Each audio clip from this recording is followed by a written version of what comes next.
സർക്കാർ അതിദാരിദ്ര്യത്തിലുള്ള കുടുംബങ്ങളെ കണ്ടെത്താനായി സന്നദ്ധ പ്രവർത്തകരുടെ സഹായം തേടി.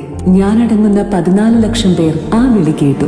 വ്യത്യസ്തമായ പോരാട്ടങ്ങളിൽ കുടുങ്ങിക്കിടക്കുന്ന ജീവിതങ്ങൾ, അവയവമാറ്റ ശസ്ത്രക്രിയയ്ക്കായി ലക്ഷങ്ങളുടെ കണക്കിൽ നിസ്സഹായരായവർ,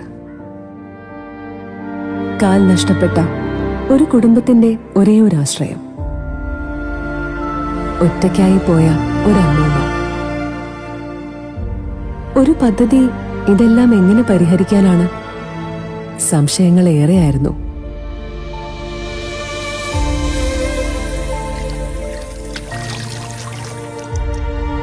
ഈ വാർത്ത എനിക്ക് വിശ്വസിക്കാനായില്ല.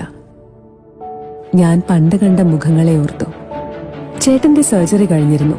കൂടെയുള്ളവർ താങ്ങായപ്പോൾ പ്രതീക്ഷയുടെ ചെറുപുഞ്ചിരി ഞാൻ അവരിൽ കണ്ടു.